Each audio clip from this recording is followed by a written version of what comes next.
Hello, traders, and welcome back to another episode of Traders Talk. I'm Obi-Wan, your host for today. I'm here together with my partner Dixon.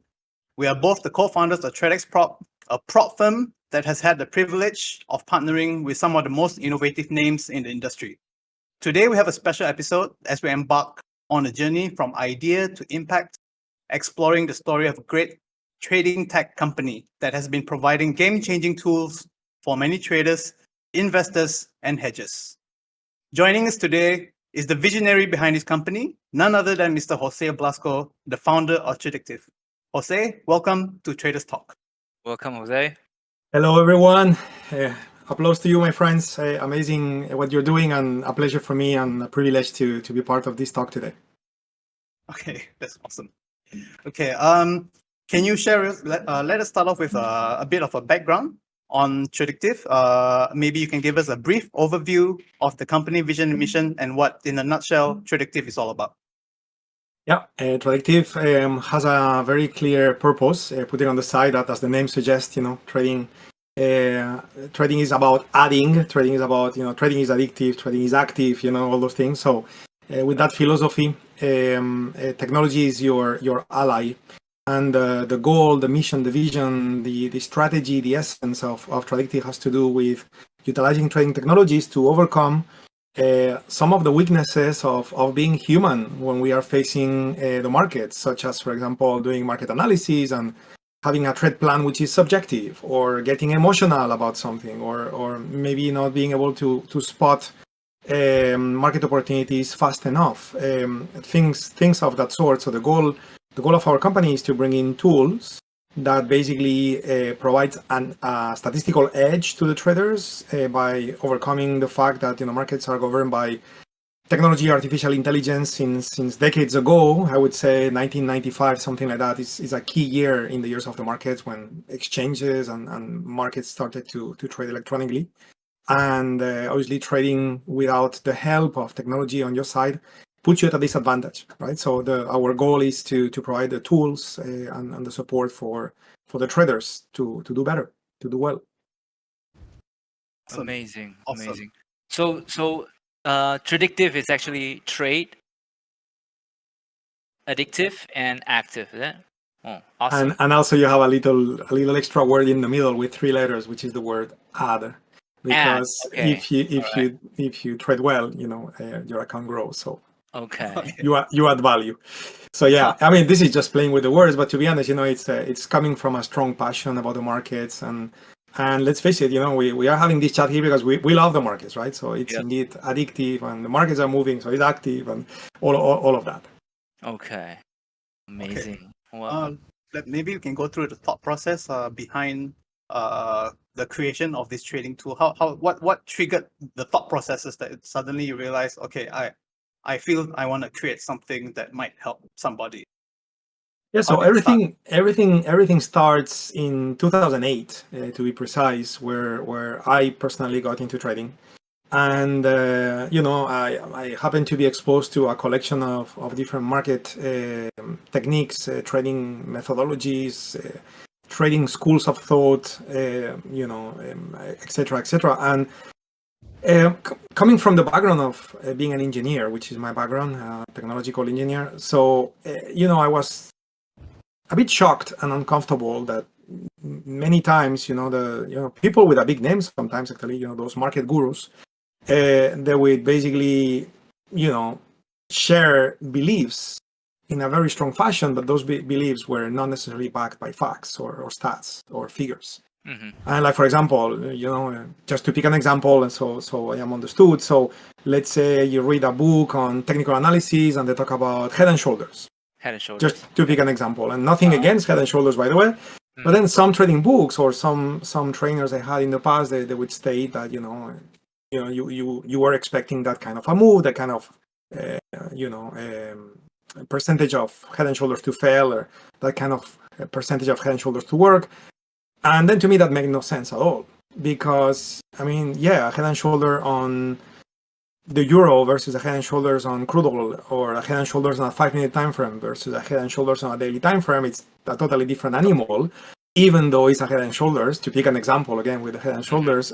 But some of those gurus, some of those trainers, some of those books, they would just basically, build on you the belief that trading Head and Shoulders is cool, while there was nothing measurable that tells you how cool it is actually in the real world. Exactly. And so then, being a technologist, so what I did is, I started, just coding everything I was learning about trading. I was just coding it, developing technology around it, and then, being able to extract statistics. I was doing what now it's so much more common in this era, which is known as quantitative analysis, right? And so I was doing a lot of collection of data, processing data, a lot of market research in a way that is quantifiable. And that's how everything started, in my own trading. And around 2009, that's where the first version of the tools I use for my own trading was created. And that's the UFOs, which obviously has evolved throughout the years. UFOs, which for the ones of you that never heard about it, UFO stands for on-field orders. I'm sure we'll talk a bit more about that in the conversation, but basically it's looking at the markets from the order point of view instead of looking at what already happened, which is the field orders, the orders that already got filled. You are looking at what has not happened yet, which of course we look at it from a probability, from a statistical point of view, because what hasn't happened yet, you don't know for sure. No one. But you could certainly anticipate based on having technology on your side, identifying those edges in the marketplace. In this case, in the form of on-field orders. So this is where everything started for me. And of course, this is my personality as a person, as a trader. And then when I founded the company Traddictiv, so it derived in being the essence of the company as well, provide tools that, basically, bring something on the screen that, is measurable, is tangible, knowing that is still all about probabilities because the future cannot be predicted with certainty.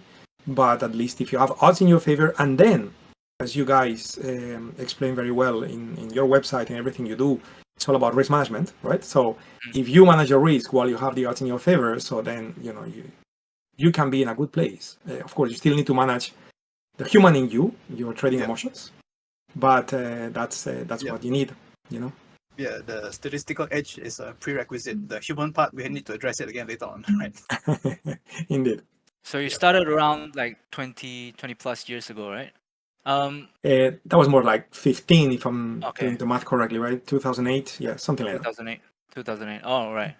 15 years ago. So would you say you started out with stocks or like futures or forex? Like which type of instruments did you start The out? first asset I ever traded was stocks, but I immediately, like 2-3 months as I started trading, I started surrounding myself with forex. That was the next asset I started trading with currencies, and then immediately with futures, so market indices, commodities, treasuries, all that kind of thing, and then options. Yeah. Options. So really all assets. I mean, the reality is that once you know how to trade, why not? I mean, for sure, each asset needs to be understood because each asset got its, let's call it, its own nature, if you wish, or characteristics. But in the end, trading is trading, right? So there are certain things which are universal. What inspired you to start for the transition from engineer to trader? Well, actually, that was an interesting period in my life. It's just a personal story. Okay, I didn't have a plan to get into trading. I mean, I did have a plan, but not necessarily in 2008.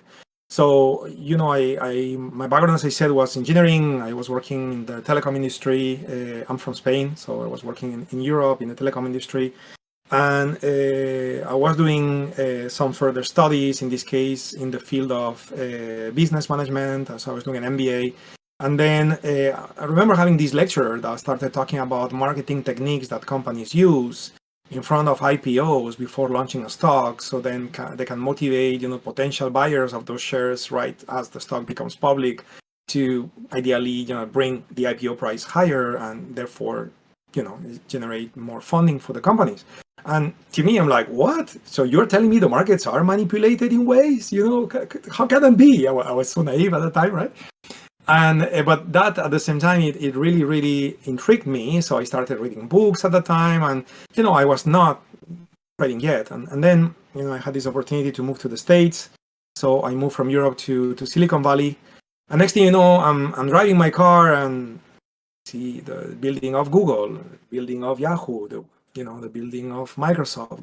Microsoft the headquarters are in Seattle, not in Silicon Valley, but of course they also have Microsoft there. And so all these tech companies that, of course, these are the stocks that were in the news, right? Because after the tech bubble crash in 1999, 2000, so then all the technology companies went back up. So 2007, which is when I went to the States, all the stocks were in the news big time. It was before the crash in 2008. So next thing you know, now, so I in the back of my mind, I want to learn how to trade. Next thing you know, I'm driving around and everything I see is companies which are actually stocks. So the influence was such that it's like, okay, the universe is telling me time to learn how to trade, right? And so I just looked for a trading school and I got myself into some education, and that's how I started. And then I became so passionate that there was a moment in time where actually I dropped my engineering career, and what I do is, market stuff. I'm a trader. That's what I do. What an interesting year to start trading, right? 2008. Yeah, because there was a major crash in the market. We've seen faster crashes in 2020 with the pandemic. Actually, the pandemic was more impressive than 2008, especially because it went down faster by the same amount, and then it went back up faster in no time. So the volatility was in both directions. Amazing times to trade, to be honest. But in 2008, I saw many people that were kind of like stuck. They could not believe what was happening. And I was in a way lucky to start in that year because the craziness that was happening in the year to me was normality. Mm-hmm.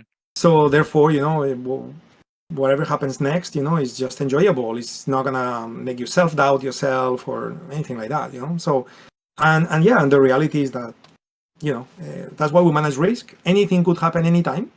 You take a trade, because you have odds in your favor to do a certain action, to go long, to go short, whatever. You set your target, what it's supposed to be, all of that. But the reality is that anything could happen anytime. You may reach your target in 5 seconds, or you may never reach your target, and therefore you better have a stop because the market moves in the opposite direction at the speed of the light. So, you just need to develop the mindset that you don't care. I don't mean to be reckless.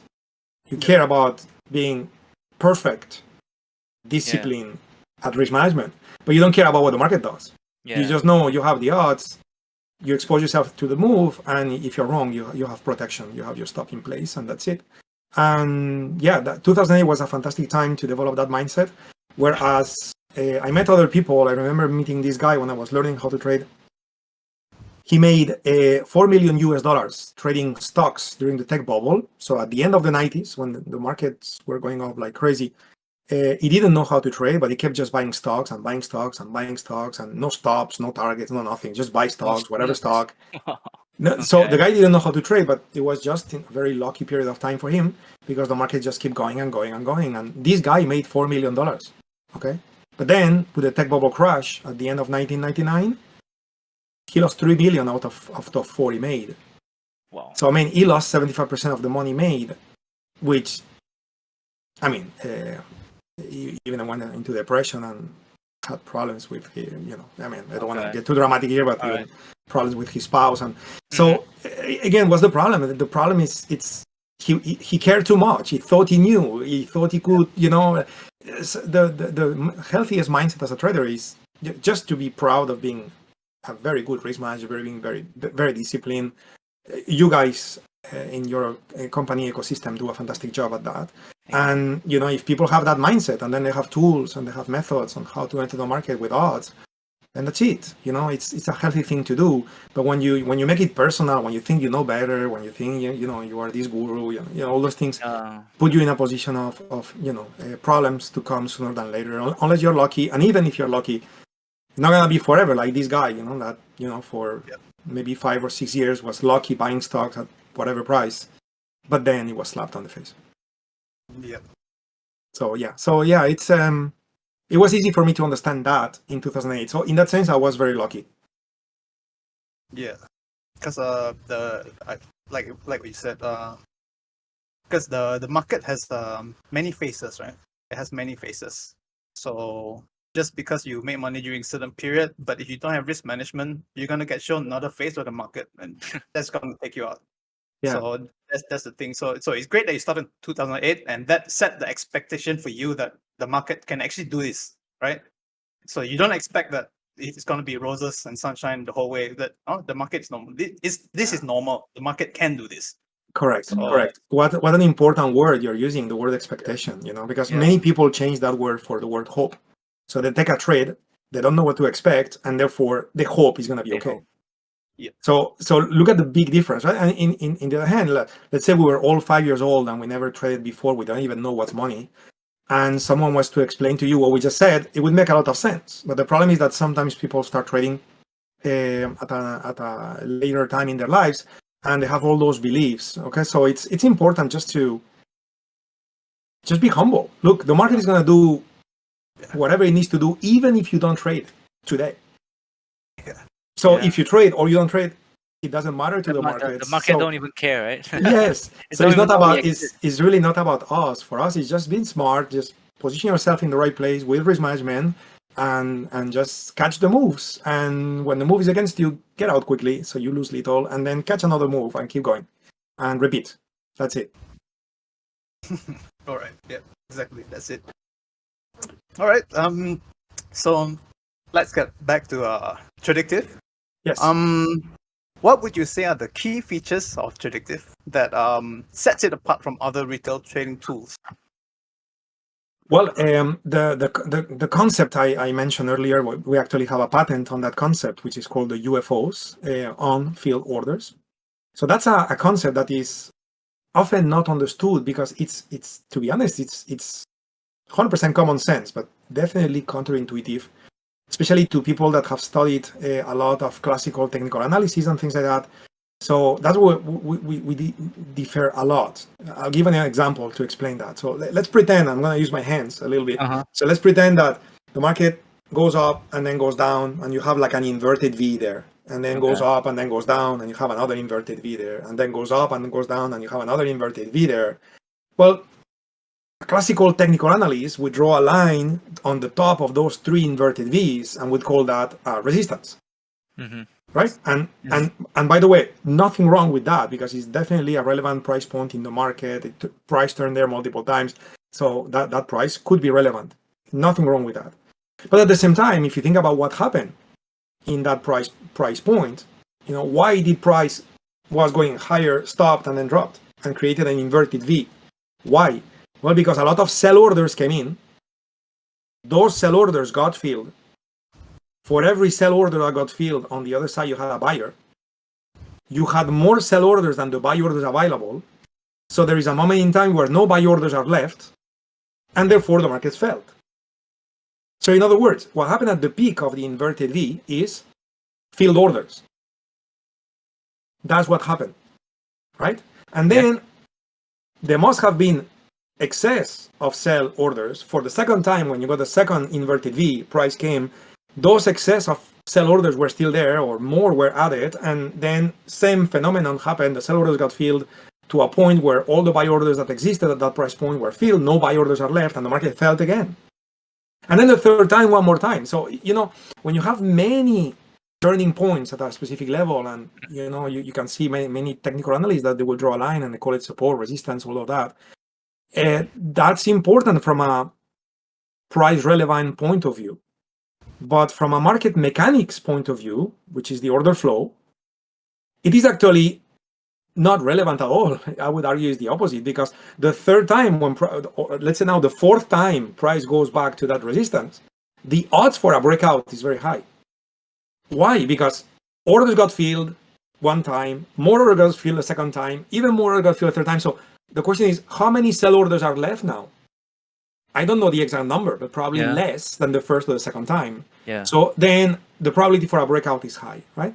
So in other words, most schools of thought, most techniques, especially techniques that imply manual type of analysis of the markets, typically they rely on price action, price patterns, all of that. And all of this means that the trader is focusing on field orders.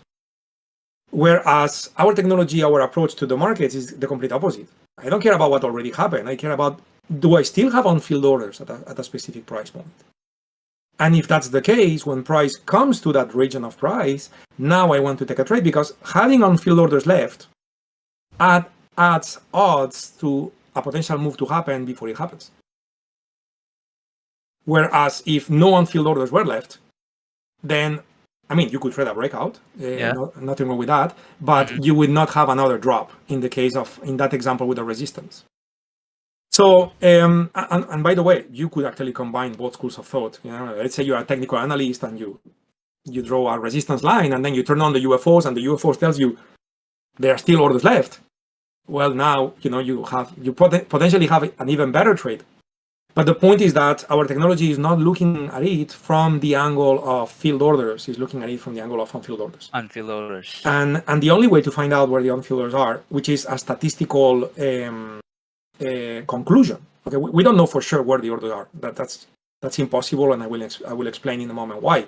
But statistically speaking, our technology is able to spot those areas, and that's done through data processing. I mean, it's, you know, when you look at a chart, you have candles, you have bars, you have open, high, low, close, all of that. You have volume, you have ticks, depending on the markets. If you trade over-the-counter products such as CFDs or Forex, then you only have ticks or volume from a broker, but not from the whole market overall. But anyway, so you have a lot of market data that you don't see on the charts, but is there. And the idea is that you cannot see with the eye, or if you were to download that on a spreadsheet, you know, to process that is crazy. That's crazy, man. Yeah, we tried that before. Yeah. So then, you know, let's have our technology to process it for you and just present on the screen where the patented process, you know, understands that you have a high chance for unfilled orders. And basically that's what we're doing, and that's the edge. Okay, and it could be used, you know, I am pretty purist as a UFO trader, meaning that there are a collection of trades that I take only because there is a UFO there on the charts. Happy to share my screen later and show it visually. But at the same time, you know, many of our users also happen to combine techniques. Maybe you're a Fibonacci guy and you have a Fibonacci retracement price point, and it's lining up with a UFO. So you have a confluence, and you have more odds. Add more confluence to the trades, right? Yeah. Correct. Okay. Correct. So that's the idea. So looking at the markets from the other side. And again, from a statistical point of view, okay, because the typical question I get is, how do you know the order is there? How do you know for sure? And it's like, well, for sure. I mean, really, for sure? In 2023? So, you know, the large market, you know, in the 90s, yes. In the 90s, you could subscribe to services such as Total View from NASDAQ, for example, and you would see the orders in the book. And because computers were so slow, those orders were there. And if you wanted to cancel an order, you would need to be on the phone. It would take 5 minutes to cancel an order. So if you saw an order in the book, he's there. But in 2023, you know, large market players, they have their trading servers co-located in the same buildings as the exchange or market makers in the case of over-the-counter products. And they place and cancel orders at the speed of the light. When they want to buy or sell big, they don't place a big order. They place iceberg orders, meaning that they break a big order in multiple small chunks of random size. So if any, you only see small chunks and you don't know there are more chunks coming. And the opposite is true. Sometimes they will play a big block order and people think, oh my God, look at that, a huge order. And when the price is coming, and the order is about to get filled, they cancel it. And the order is gone. That's what they call spoofing, right? Spoofing, exactly. Yeah. So there are many techniques of that sort, and even techniques that are so much more complex than that are just being handled by computers. So, you know, markets are so amazingly evolved that you cannot even trust, you know, what you see on a book, because it's too dynamic as a piece of information. It's too fastly changing. So what we do with our technology is that we look at the orders from that statistical point of view. Therefore, the plotting on the screen that shows you a UFO there, for example, maybe there is a UFO with sell orders and you are ready to sell at that point, and below there is a UFO with buy orders and you're ready to buy at that point. So those UFOs, they tell you where you have high odds for orders to be there as remaining orders that never got filled in the first place, or more orders are likely going to be added at those price points. And, you know, with that, again, you have an edge. Awesome. Exciting. think I Would want. you kindly like just give us a demonstration on how does it look? Yeah, for sure. I can certainly get my screen. All right. I will move that to the other side, so you may see me a little bit from the side at this moment in time, but hopefully you can see my charts. Yep. So here we have the euro. This is a 4-hour time frame. It doesn't need to be the euro. It doesn't need to be the 4-hour time frame. So I'll change to the yen, for example. Okay. So here we have the yen. This is TradingView, by the way. For example, instead of the 4-hour time frame, so maybe we want to look at the 15-minute chart, just to pick an example, right? So when loading, notice that we have been given this green UFO and these red UFOs up there. Mm-hmm. So, but to be honest, in this particular case, and this is just a coincidence, I will look at other markets later and you will see it's not always like that. But in this case, it's pretty nice. Because if you were to plan on a trade to go long at this price with a stop below the UFO, and therefore that vertical distance is your risk. And because the buy orders you would expect from those buy orders to make the prices to go higher, higher, higher, you were then to set your target where the red UFO is, which is where the sell orders are. So you buy where you buy where the buy orders are, you sell where the sell orders are. So then you would be risking that vertical amount in exchange to make that vertical amount, which I don't know, visually speaking looks like maybe a 4 or 5 to 1. Yeah. Which is not always like that, to be honest. I mean, there are many cases. Let's go back to the euro, for example, on the same 15-minute time frame. Markets are dynamic, so things change all the time. So in this case, you can see, and here, by the way, this is a great example. So first of all, you can see how price went to the red, and from there it went to the green. So this could have been a trade that you have taken, but if you have taken this trade at this price point with a stop here, and you have taken profits here, it's more like a 1-to-1. Yeah. So from a risk management point of view, I'm not in love, even though the trade worked, as you can see, but again, not impressed, right? And by the way, then you can also, I'm appreciative of this example because it allows me to show a few things. So notice as well how this green UFO has been traded through. Price went beyond, okay? And that is because all the buy orders that were expected, well, they were not there. So again, it's a statistical presentation of where we think the orders are, but it's not always the case. Or maybe it was the case, but the amount of on-field orders was not significant enough to turn the price. So how do we make? I'm extending a little bit my answer, but how do we make our methodology better and a bit more robust? Well, apart from just trading the UFOs, we look at other tools. The one below here is called the AutoClimate, and the AutoClimate here tells us that we are with the red dot. The AutoClimate is telling you that we are in a down climate. So since that candle, we have a statistical advantage by going short and not going long. And some of the things that we teach in our courses is that in the down climate, sell on-field orders tend to be added and buy on-field orders tend to be removed. So again, this is a great example because it shows you why this trade worked very well, why the climate was down and the sell orders were here. It shows you also why taking a profit where the green is makes sense, because notice that even though the green was traded through, in the end, price stayed there stagnant. So even if ultimately price may end up going lower, it's not like it's going to go straight down continuously. It's going to have to react to the buy orders. So very nice place where you take profits. But the lesson here is that in a down climate, I would never go long. I would only go short. Kind of like if you were to be a trend trader, you would not fight the trend. Yeah. And if you were to be a counter trend trader, then what you would do is that you would look at we have statistics here from our AutoClimate as well. So you would look at statistics that show a very exhausted market with a very lengthy climate, like the one here on the left. Mm-hmm. And here, now you could do the counter trend trade, which is typically is less interesting because the impulse followed by the correction. The correction typically is slower moving compared to the impulse. So you typically make more money with the impulse than the correction. So most of our users prefer to trade in the direction of the climate. But again, nothing wrong if you are a counter trend trader. It's just that, just be aware of the climate condition, because I will repeat slowly, in a down climate, sell orders tend to be added. So you get to see more red UFOs show up in the screen little by little, and in an up climate, and in a down climate, the buy on field orders tend to be removed, which is the reason in this case why that UFO failed. Now, this doesn't mean that every trade is going to be a profit like that. Of course, we also get stop outs, but this is a very good example where in just a few minutes I could explain a lot of things here. Hopefully, I didn't go too fast. Yeah, this is a very good example. Jose, mind if I ask you some question?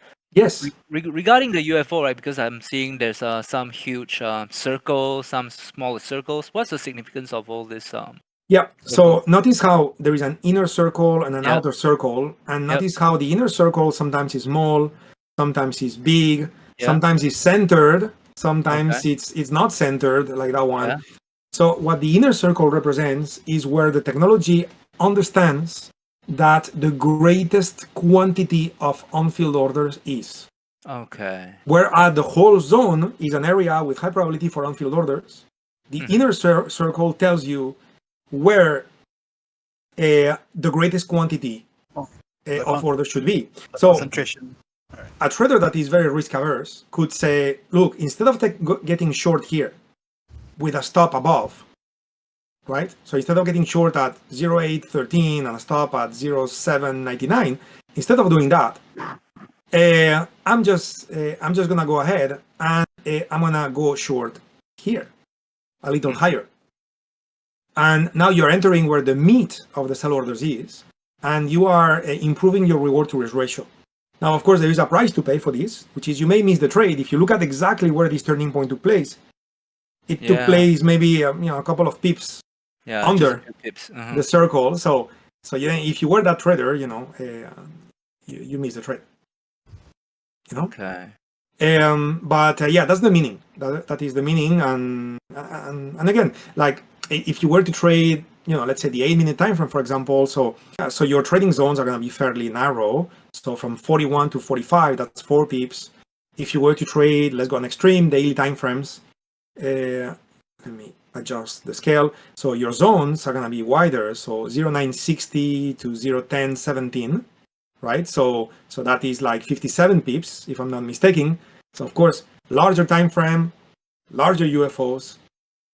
So then in a larger time frame, to me, it would make more sense to use the inner circle in the sense that you are saving a greatest amount of pips of risk while you still make your trade, fairly likely for you to get filled because the zone being larger, so that's less significant. Whereas in let's say a 2-minute time frame, I'm going extreme here. In a 2-minute time frame, your zones are going to be so tiny. So 0.788 to 0.790. So you have 0.2 pips there. So there's nothing to shave really because the bid-ask spread from your broker is going to be larger than that, Yeah. Oh, so right now the 2 minutes one is basically just like a horizontal line, right? For the inner circle. Correct. So it's like very tight. I mean, the technology is precise enough. It deals with the 5 decimal places, but the reality is that, to trade, you need the bid and the ask price, right? So. All right. Yeah. Amazing. So so this is applicable to, I don't know, maybe you want to trade, gold. Gold ETFs, for example, and maybe you apply this on a 4-hour time frame, So again, this is what you will want to do. Same story. You look at the time frame you trade, you look at your climate. In this case, another great example, to be honest, you can see is a red dot, but it's thin. So whereas those red dots on the left were thick. So thick means confirmed climate, thin means unconfirmed. Unconfirmed.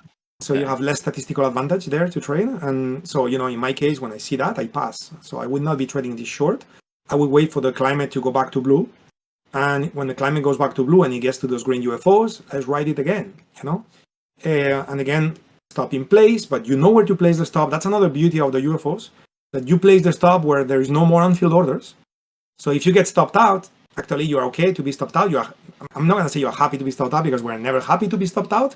But if you know what I mean, you are actually happy to be stopped out because you are stopped out at the right price. Whereas if you were to use, let's say, a volatility stop, like you place a stop, at 30% of the daily ATR, for example, nothing wrong with that technique. But at the same time, it's a little bit of a random number because why 30% of the daily ATR? Why not 15%? Why not 45% of the daily ATR? So in the end, it's a number you pick. And by the way, your ATR is calculated based on 14 candles. Why not to use a 5-day ATR instead of a 14-bar ATR? So, there is a little bit of subjectivity there. Not a big deal, because in the end, if you have rules of that sort, you are mechanical, so that's okay. But at the same time, if you can be a bit more precise, that works towards improving your reward to risk ratio. And if you improve your reward to risk ratio, at the end of the month, you are much better. And at the end of the year, it made a massive difference. So that's the philosophy behind the tools. Jose, can you explain maybe the why there's a difference in the shading and the significance? The shading of the green, for example. Oh, yeah.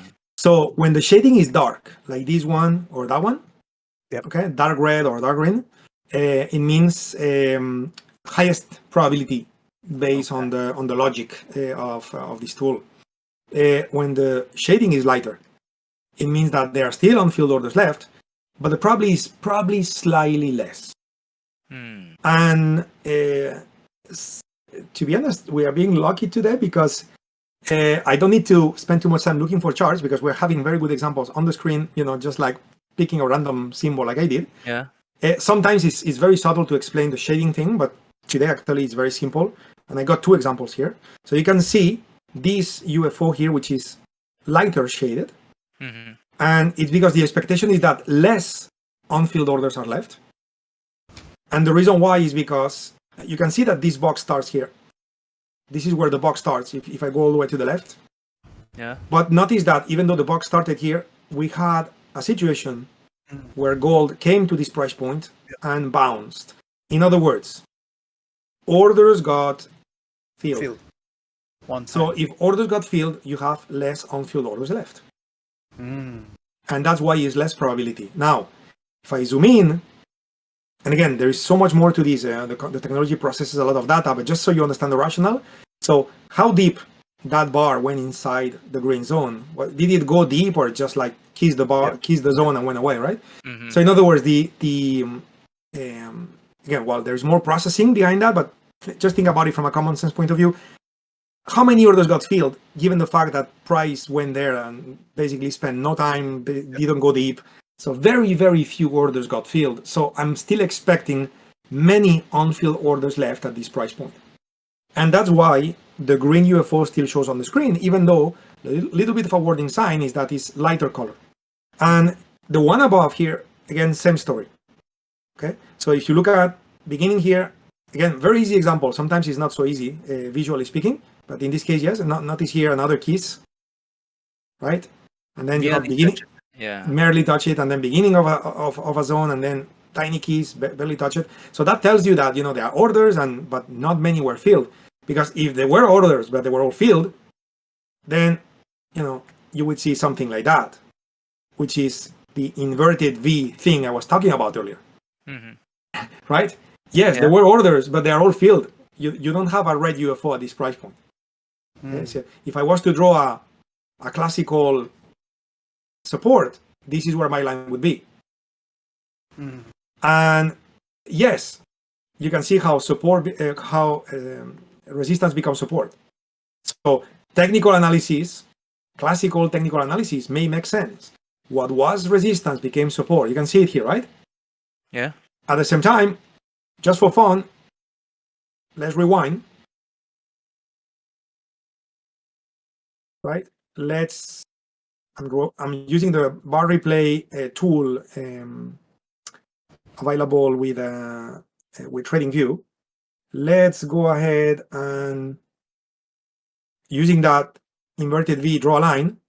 Okay, and if you look at what's happening is that this inverted shape, it's kind of coinciding with a green UFO. So I mean, I don't know if that's the UFO that bring the price up, or that was the classical resistance that then became support. Okay, I'm just replaying the market so you can see the UFOs in action, but you can see how I'm not sure if that was exactly where it turned or it was into the UFO. Here we go. Yeah, it should be that one. You see, so in this case you have two forces helping each other. I don't know, I'm just a humble guy. The market is the boss. I don't know if the classical resistance that became support created a starting point, or it was the UFO with the unfilled orders. I don't know.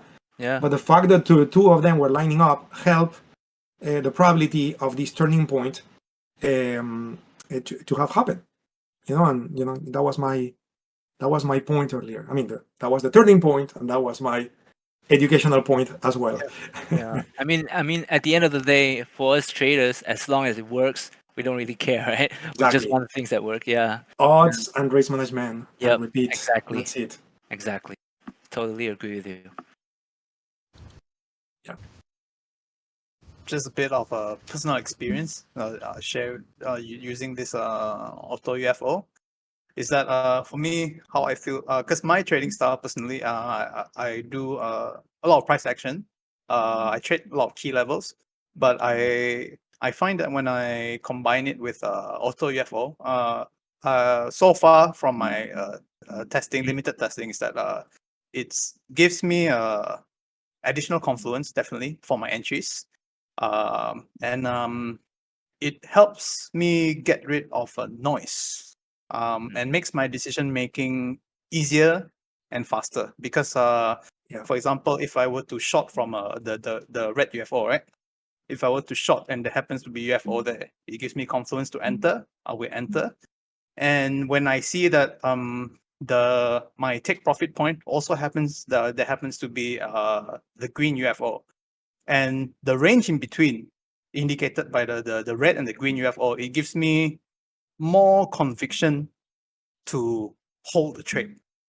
As you know, because in between you have a lot of noise. There are a lot of levels. If you want to focus on them, you find a lot, right?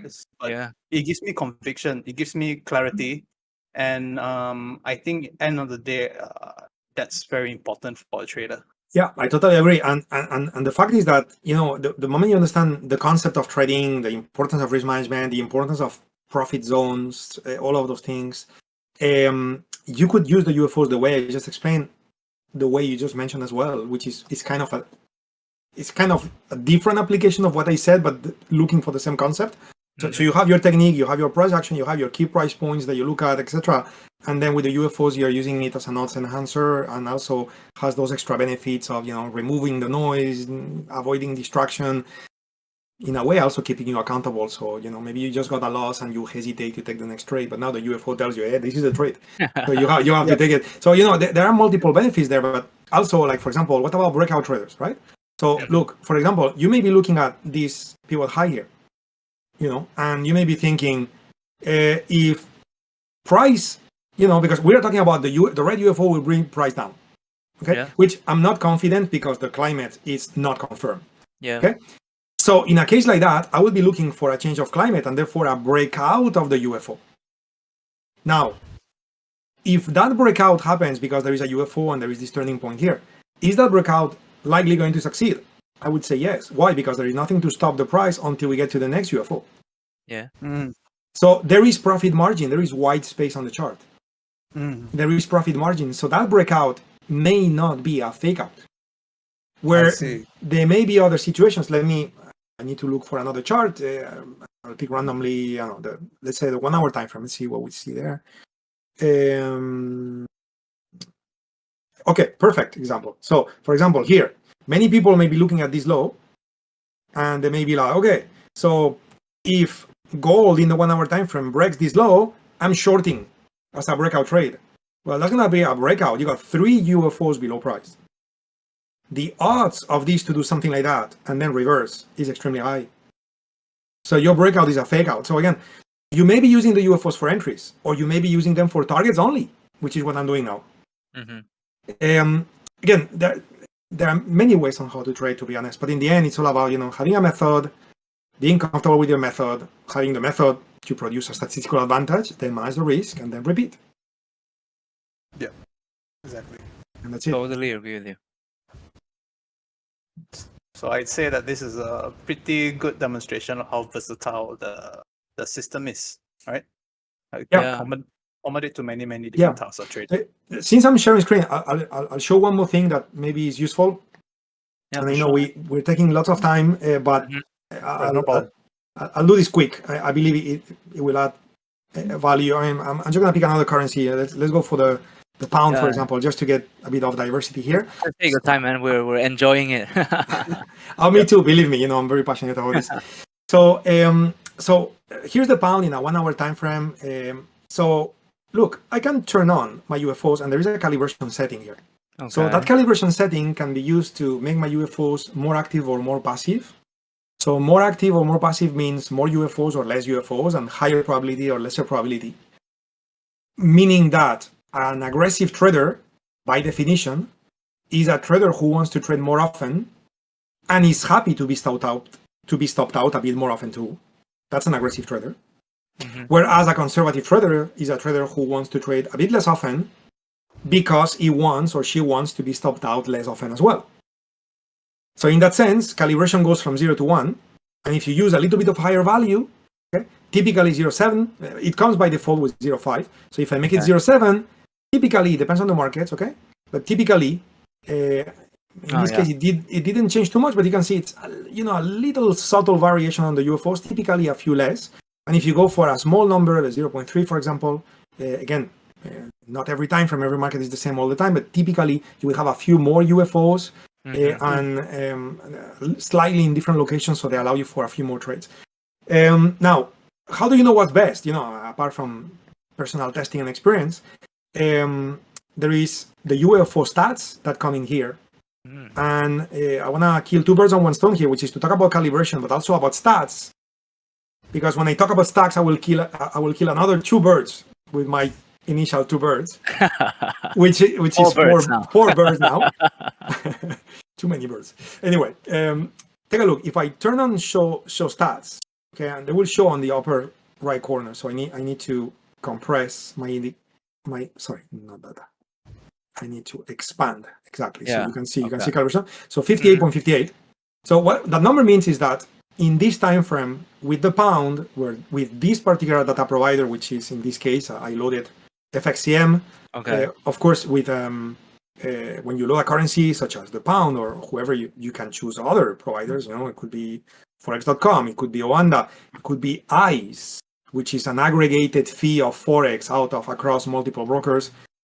So I'll use that one, even though ICE is not a broker. And now you got 64%. So market data is relevant. Okay, but putting that on the side, the beauty. First, let me tell you the meaning of that figure. That figure means that 64% of the times, when price goes to the green, it rallies to the red, and when price goes to the red, it drops to the green. Okay. So traveling from green to red or red to green happens 64% of the time in this time frame for this market. Wow, that's amazing stats, huh? So 64%. Yeah. And to some people this is amazing or not, but the point is, and we were using a very important word earlier, which is the word expectation. Yep. Okay. So now you know what to expect, and why is this important? Because that brings in confidence. And I'm not saying you're gonna trade a pound because you see 64 and you never traded a pound before, and suddenly you are confident. No, confidence takes time to build. Experience leads you to confidence, right? Experience tells you what to do. Confidence allows you to do it. Mm-hmm. Such an important quote.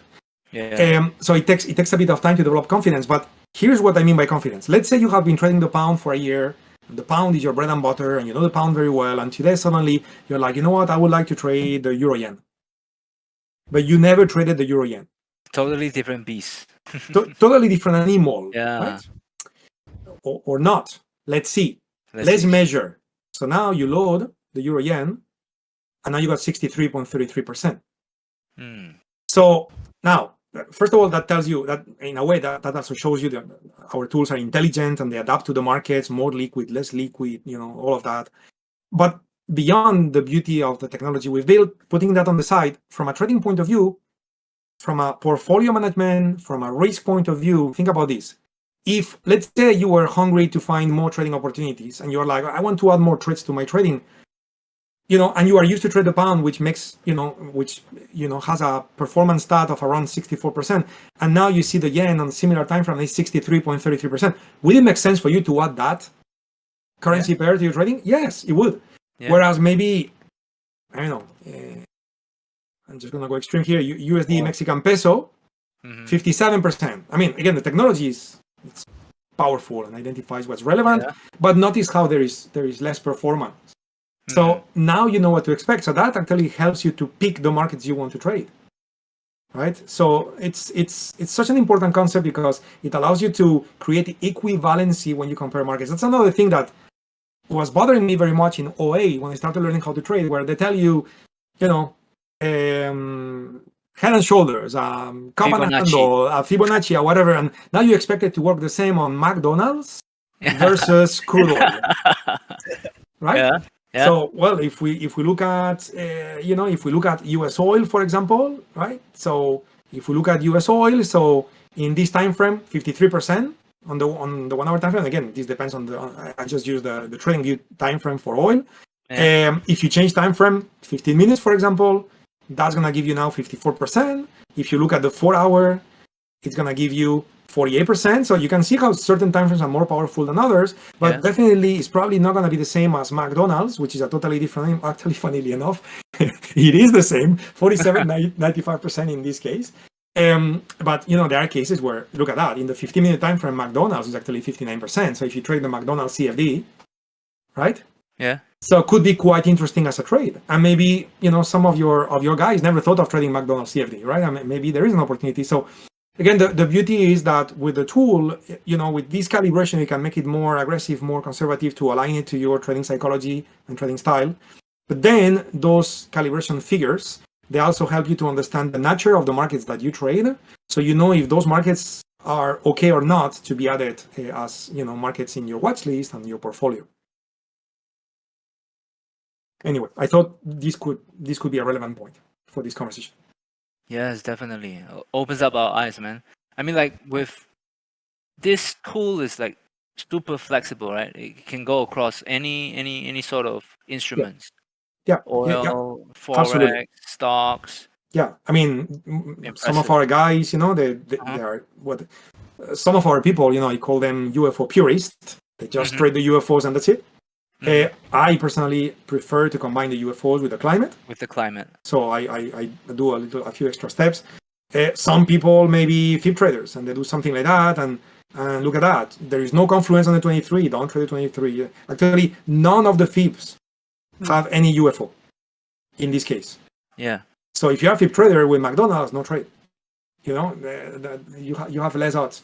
Let's say you are doing it with, I don't know, I'll go back to the euro, just to pick one. And again, just for fun, I'll do 4 hour time frame. So maybe you are looking at all this move and you are looking for a, impulse correction and you're looking for this move to restart. And some Fibonacci guys are looking at the 50% and they're like, yeah, when the euro comes to the 50, it's going to bounce. Well, it may, but I will tell you, there are many more odds that the 61.8% is going to work better because you have the retracement and the UFOs. So by having the two, you have two forces pushing your direction instead of one. That's more odds. May I miss the trade if I was to trade the 50? Yeah, I may. But I'm containing my risk. I'm being more disciplined, more mechanical, more systematic, less thinking, spend less time, all of that. So, yeah. Awesome. Jose, mind if I ask you a question? Like, what's the max distance like for the auto climate, right?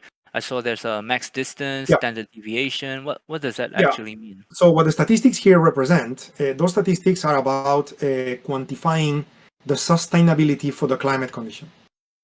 So in this case, we have a climate condition, which is down climate, where from a count point of view, count means duration. How many candles? A normal thing to happen from a duration point of view, you can see here down arrow standard deviation. Okay, so this is a one standard deviation. Okay. So you may want to think about 68+% of the cases. So in a one standard deviation times, so the duration of this climate, statistically speaking, is 5 candles. Now we are facing a situation which is out of normality. This climate has been running for 30 candles. 30. This is absolutely not normal from a statistical point of view, but it's happening. So look, that you see, that's life. Now, having said that, notice how most of the times it's not the case. Look at the prior climate, look at the prior climate, look at the prior climate. So again, statistics are a fantastic reference, even though sometimes you have abnormalities in the market, and that's why we use stops. But statistics are definitely a relevant, stable reference point where you are not winging it. You are supporting your decision on something solid. Okay, so here from a count point of view, which is duration, 5 is a normal thing to happen. We are in front of a climate which is statistically unsustainable. This thing should reverse sooner than later, based on statistics, based on duration. Max distance is another way to look at sustainability. And to define max distance, I like to think of this concept, which is moving too far, too fast. If something that is supposed to last for 5 candles went too far, too fast in 1 candle, probably is not sustainable anymore, even though typically it lasts 5, but it went too far, too fast, so then it's not sustainable any longer. Is that making sense? Yeah. Like you throw a ball against the wall super hard, it's probably going to bounce back very hard as well. Just like a rubber band, right? Kind of like a rubber band type of effect, exactly. So now the question is, so what is too far, too fast? So again, we use stats. In this case, that is a 2-standard deviation. Okay, so 2-standard deviation, which, you know, in Lehman terms, that would be around 95% of the cases, rounding figures. So in a 2-standard deviation percent of the cases, a 2-standard deviation of down climate, down arrow because it's red, it's 1.34. The maximum extension of this climate, which was on this candle, which was 1.74. Yeah, was 1.74. Sorry for so many lines. So this type of a move was classified as too far, too fast. Okay. Too far, too fast. And if after too far, too fast, you had a couple of blue dots, then you would be on another serious down climate, you know, and that's sustainable, and it would keep going and going. But because how it happens, statistically speaking, and of course I could be totally wrong, I'm just talking about stats, but because the way on how it happened, we are in a situation where the euro is in a down climate, which is unsustainable based on having moved too far too fast and having lasted for too long, moving to the downside based on what's normal, based on the nature of this market as represented by its prior behavior in the past. So I would certainly not want to short because we are late to the party. You know, 30 candles is way more than 5, so way late to the party. I would not want to go long because I don't have a green UFO, but I will not be surprised that, you know, 1 hour after our conversation, we have a green UFO that shows up on the screen right there, because this updates every 4 hours, right? So I wanted to say 4 hours. So once that's the case, we may have a green UFO 4 hours from now, 8 hours from now. Maybe it takes another 3, 4, 5 candles, and every candle is 4 hours. And the moment we have a green UFO, so we are likely going to resume the prior long-term, because, you know, that very long move here on the 4-hour time frame, on a daily or a weekly time frame, it's an up climate, which is supposed to last for 6 weeks, and this is still week number 5. So statistically speaking, we are in for at least another week. You know, but right now in the 4-hour time frame, we are in a corrective mode, which is unsustainable, but we are still correcting. We don't have evidence the corrections have stopped, so it's time to wait if you trade this time frame. So those are the elements that we provide with the technology, which is understanding what is the right side of the market in which to trade, long or short. Is it time to trade or is it time to wait based on sustainability? And if so, and that's the key, with the UFOs, you add precision to entries and exits by using the UFOs by themselves or combined with other techniques to add even more odds. And now you have a trade, you have risk management, you have odds. It takes no time to do this analysis because everything is plotted for you on the screen. You don't need to do anything manually. And then you repeat. And that's the life of a trader. Awesome sharing, man.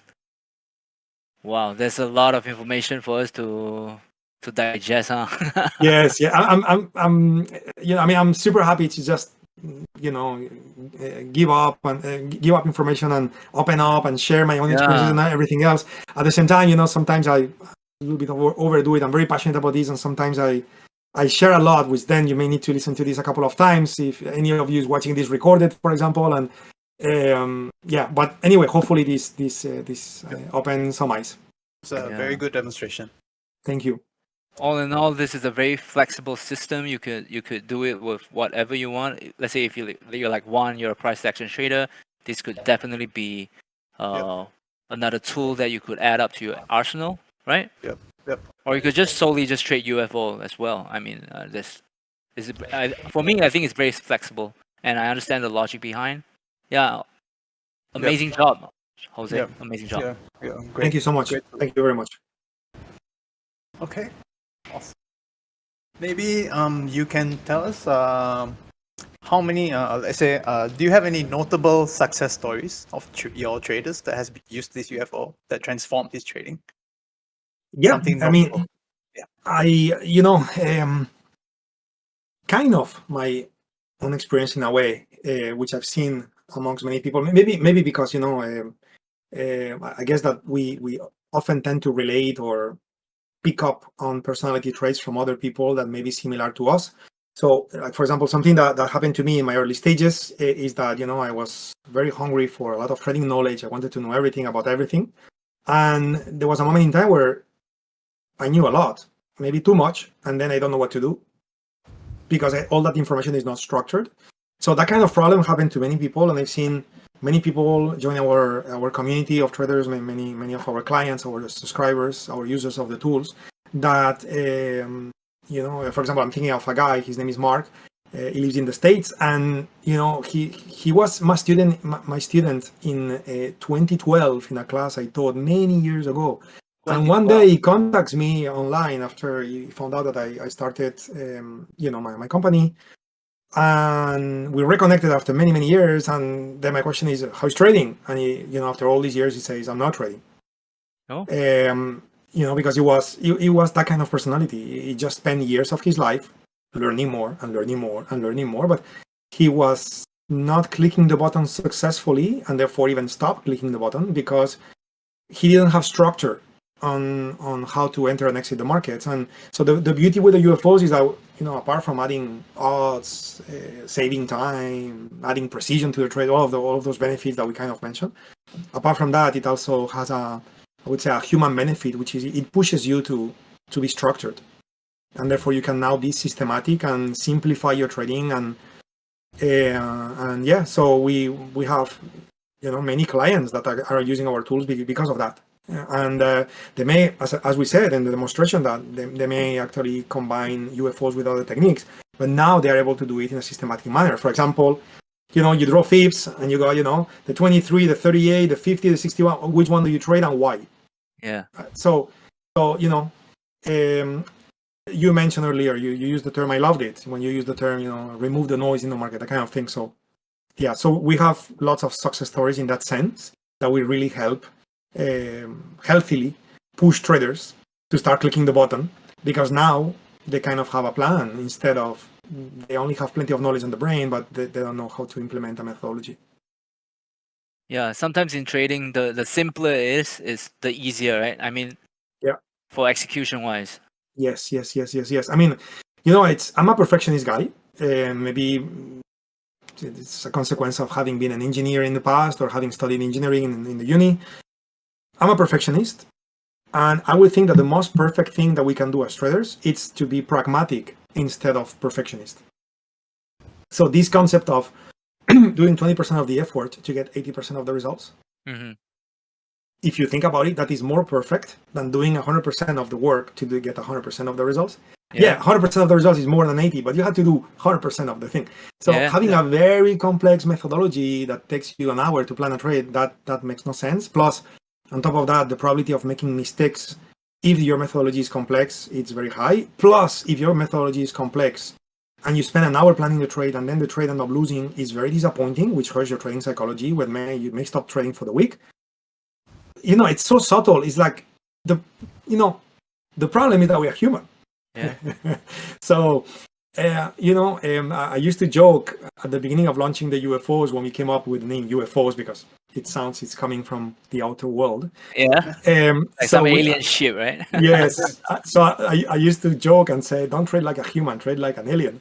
You know, so I mean, there's probably a very very silly way on how to say what I mean, but in the end, the goal is that the more you put your trading emotions on the side, the more you simplify your work, the better. And so then if you get stopped out, that's an expectation. I mean, if you have 60% on the screen, 40% is an expectation for you to be stopped out. So you expect that, it's okay. Manage your risk, not a big deal.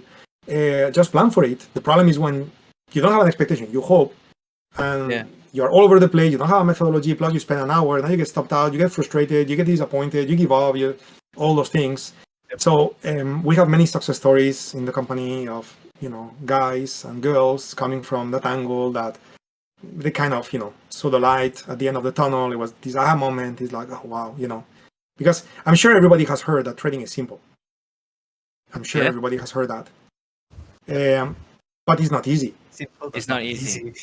Yeah, and very many times the fact that it's not easy, it's because of the person inside you, the trader in you, right?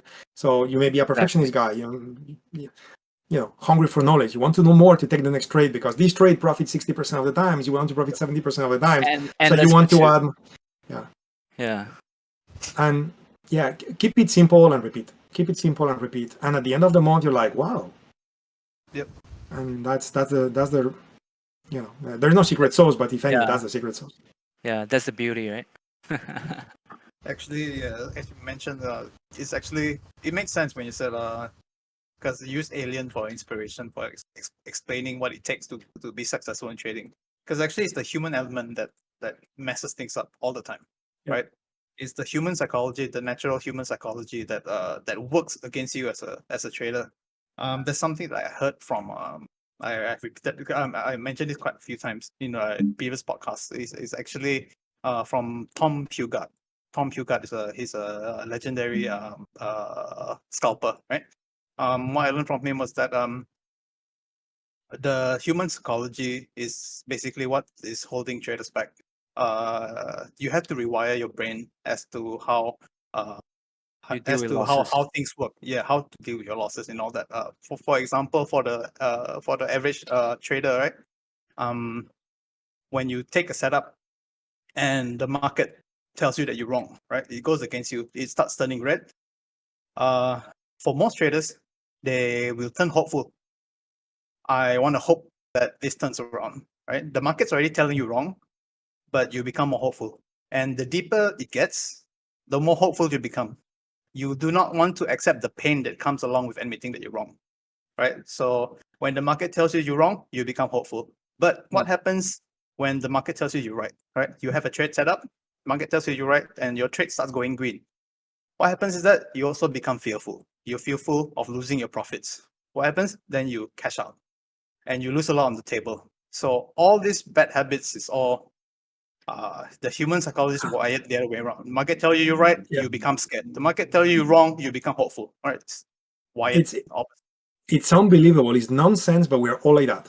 Yeah, and right. by nature, that's the human nature. So we need to work on rewiring our brain, as you say. I used to do a lot of visualization techniques when I started my career, precisely to reprogram my mindset and get better at trading psychology. It's super important. Super important.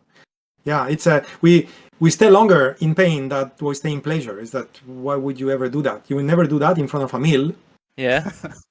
But that's what you do in trading. Why? Yeah. We have all been there at some point until you realize how silly that was. And even when we realize it's silly, we still do it for a while, unless you get serious about it. And again, in my case, I used some NLP techniques and neuro linguistic programming and stuff to reprogram my mindset and things like that, to just improve my psychology, because it's critical. It's very important. So it's and it's real nonsense, because when you said, which is totally well said and perfectly said, I don't mean to change your words, but when you said the market tells you you're wrong, well, didn't we say earlier that the market is going to do the same no matter if you trade today or you don't trade today? So the market is not even telling you you're wrong. The market is not telling you you're right either. The market don't even know you exist. Market does. So in the end, it's all about fear. It's all about fear. There is this psychological effect called the Stockholm syndrome. This was identified in Stockholm, Sweden, when a group of people were kidnapped, and then they developed love and support for the kidnapper. I mean, how can that even happen? How can you develop love and support for the kidnapper? The guy stole from you the most precious thing we have, which is freedom. Yeah. And he's threatening you of death.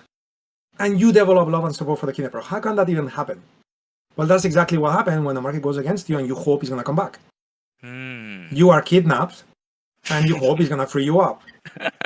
It's exactly what's happening. And it's because of fear. Analogy. Yeah. It's because of fear. And then when you are in a profitable trade, then, the market is telling you you're right, as you said, but now you fear the kidnapper is going to take me back inside after freeing me up.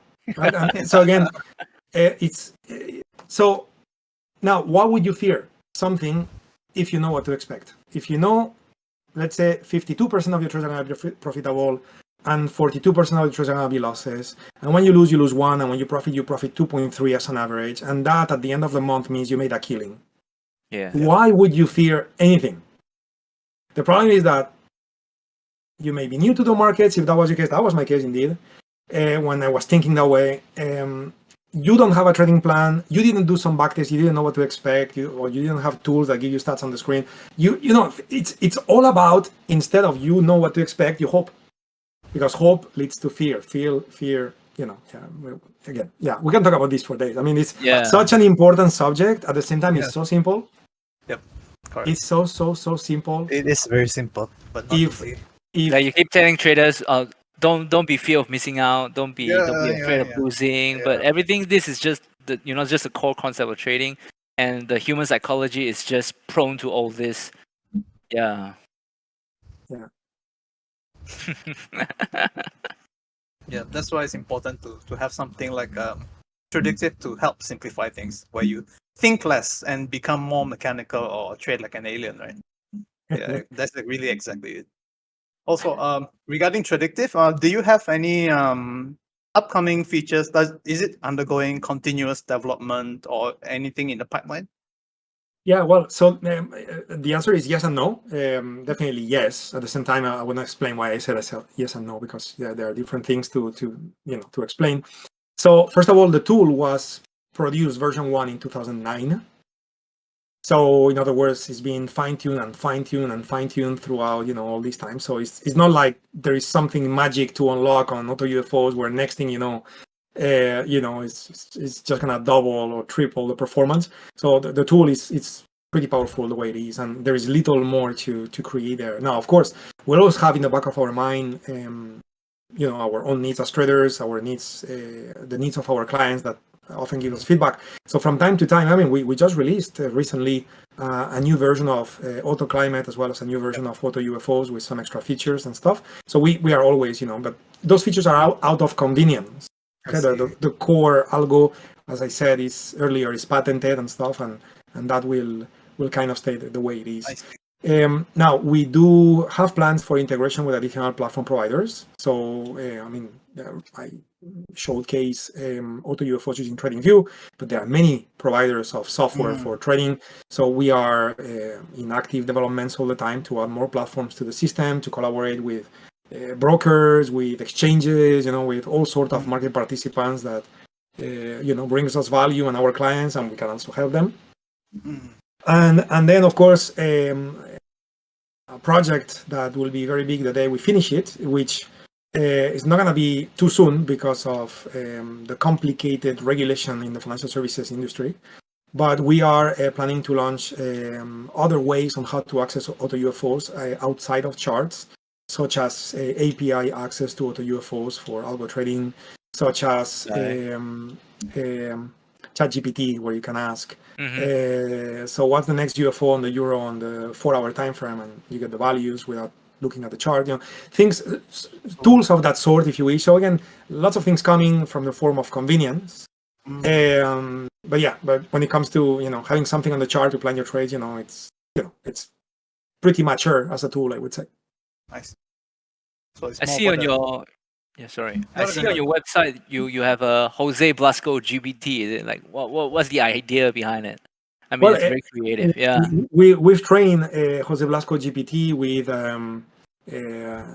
everything GPT knows, which is a lot. Plus, we've Okay. trained the Jose Blasco GPT with every single word that has ever been spoken in any of our courses or live trading sessions on our YouTube channel. We got 1,400 videos or something like that in the YouTube channel. So Wow. every single word we extracted, all the script, all the transcripts of the videos. We've used all our course content. We've used all the emails for support where clients ask questions and we give answers. Huge amount of training work for the Jose Blasco GPT, and therefore the idea is that if you ask Jose Blasco GPT a question, so it's kind of like I'm giving you the answer, kind of. Okay. Even though, of course, it's I guess. Without the accent, I guess. Without the accent. But yeah, I mean, this is version 1 of our Jose Blasco GPT. So if you use it and you think the answer was not too good, so just feel free to shoot an email to us and let us know.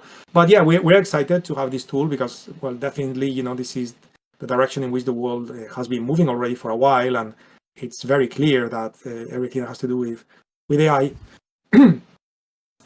is not even the future, it's the present in the current format. So that was just a few weeks ago. I need to take a sip of water. Just 1 second. Yeah, No, for please, sure. please go ahead. Yeah. Please. Just go ahead. I need some too.